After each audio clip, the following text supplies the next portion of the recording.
What's up everyone, it's Andres Restart, and today's big question, is Nintendo Switch playing with enough power? I think so.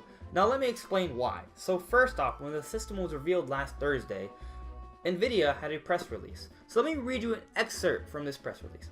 Right, a console architecture for the living room and beyond. Nintendo Switch is powered by the performance of the custom Tegra processor.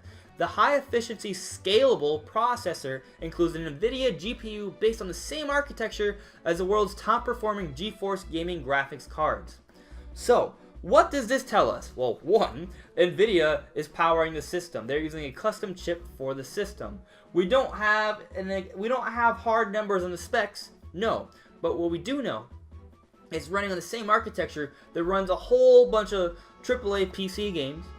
And it's an architecture that's very scalable. And this is indicative of a very easy to use architecture for developers. Developers are going to be able to put their games, scale them down or up for the system very easily. And that's a very, very important detail for having good third-party support. And it's also indicative of Nintendo Switch potentially playing with enough power. But there's more to it than just that. Unreal Engine 4 has already been confirmed to be supported by Nintendo Switch. Another very important key factor for third-party support, and another piece of really good evidence that says Nintendo Switch is playing with enough power. The Wii U does not support Unreal Engine 4, and back when it came out, there was a lot of questions and answers, and it wasn't really concrete there. But immediately, we already know about the Unreal Engine 4, so there's no skidding around this. Now, is that all? No, it's not. So, when Nintendo Switch was revealed, what did we see? We saw Zelda, we saw a new Super Mario game, we saw Mario Kart, and we saw Splatoon. And we even saw an NBA 2K game. But the really big game that we saw was Skyrim. Now, it's not to say that Skyrim's any bigger than Mario or Zelda. It's not, but it is big. It's big. And it's a lot bigger because Bethesda historically has not supported Nintendo. And not because Bethesda hates Nintendo, but because Bethesda does not want to make concessions when it comes to their games. They do not put their games on systems that can't run them. They're not going to make all those sacrifices. That's why they didn't really put their games on home consoles until the HD era with the 360 and the PS3. Before that, they didn't really do it. And now Nintendo's finally creating a system where they can put their games on there. Why else would Bethesda pledge support for the system? But not only has Bethesda pledged support for a system, but they have there's a graphic. There is a very long list, a longer list than we've seen at any other console reveal when Nintendo talks about third-party support. All these things are very, very reassuring and are indicative of the Nintendo Switch playing with enough power. One more other detail, which it's a rumor. There's a lot of rumors around it. It's not just one rumor, but a lot of the rumors are suggesting the Nintendo Switch is close to the Xbox One in terms of raw power, which is a good thing. It does not have to be at PS4 Pro level. If it's around Xbox One power and it has an architecture it's easy to develop for, then the system is going to be playing with enough power. Now let me explain why if you don't understand. Because a lot of people are afraid for the Nintendo Switch because Xbox One, Scorpio, and PS4 Pro are coming.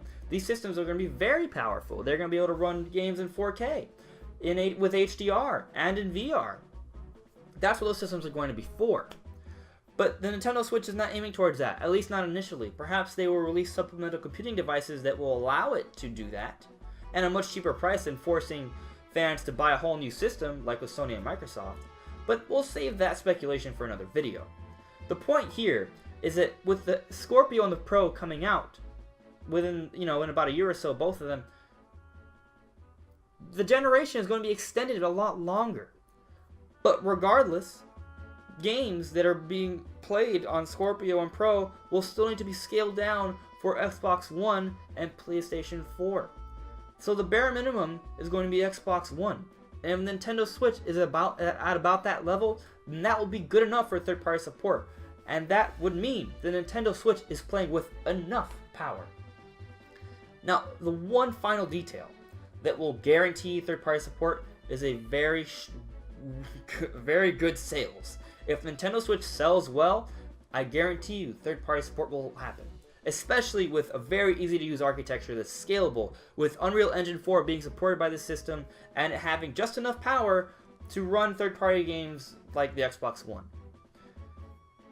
And I think it's going to sell well, because it's launching with Zelda, Breath of the Wild. That game is going to be huge. The Wii U did not have any compelling software like that, but the Wii did. The Wii had Twilight Princess. And that system is the best-selling Nintendo system of all time. And here, Nintendo Switch is launching with Breath of the Wild, the most exciting Zelda game we've had in a very, very long time. So it's extremely exciting. And with all these factors considered together, I think it's very easy to say, at least in my opinion, the Nintendo Switch is playing with enough power. It's exciting, guys. I honestly can't wait. With the slew of great Nintendo games that are bound to come, especially now that they've unified their gaming divisions, and it looks like that the Nintendo Switch is going to be getting a lot of software that would normally have been made for a dedicated handheld. There's going to be a lot of Nintendo games. It looks like there's going to be a decent amount of third-party support as well. Extremely exciting, at least to me, and I'm sure many, many others. So, I hope you guys enjoyed the video. If you did, please give me a like.